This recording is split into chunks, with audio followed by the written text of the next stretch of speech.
दोस्तों आज हम देख लेते हैं इंटरनल स्ट्रक्चर ऑफ अर्थ। तो इंटरनल स्ट्रक्चर ऑफ अर्थ जो है हमारा वो दो तरीके से बना हुआ है, एक केमिकल फॉर्मेशन और दूसरा मैकेनिकल फॉर्मेशन। केमिकल फॉर्मेशन में हम देख लेते हैं क्या क्या चीज़ें हैं। पहला हमारा जो है सबसे ऊपर वाली लेयर कहलाती है क्रस्ट। ये जो है आपको दिख रहा होगा, ये क्रस्ट है हमारा। अब इस क्रस्ट में भी हमारे दो पार्ट है, एक ओशियनिक क्रस्ट है और एक कॉन्टिनेंटल क्रस्ट है। ये दोनों हमारे एडजेसेंट रहते हैं, ये आप समझ गए। और इन क्रस्ट की रेंज होती है 0 से 30 किलोमीटर तक। ओशियनिक क्रस्ट कितना होता है, 0 से 5 किलोमीटर तक लगभग होता है, और कॉन्टिनेंटल क्रस्ट थोड़ा ज़्यादा मोटा होता है, वो 0 से 30 किलोमीटर तक होती है।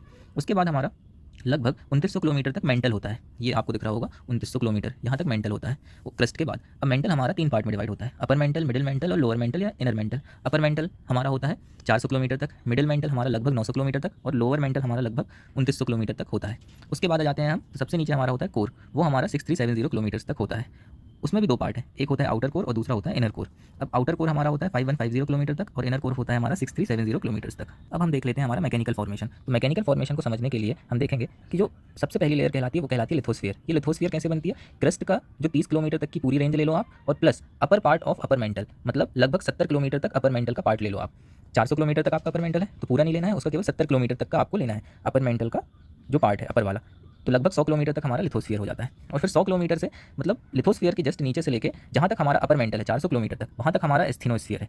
और फिर 400 किलोमीटर से हमारा 2900 किलोमीटर तक मीजोस्फीयर कहलाता है। ये हमारा मिडिल मेंटल और लोअर मेंटल मिला दो अगर तो हमारा मीजोस्फीयर बन जाता है, और आउटर कोर और इनर कोर को मिला दो तो बेरिस्फीयर कहलाता है हमारा। अब आपको मैं बता दूं कि जो मैग्मा हमारा बनता है वो बेसिकली हमारा आउटर कोर में बनता है और एस्थेनोस्फीयर में बनता है। Thank you.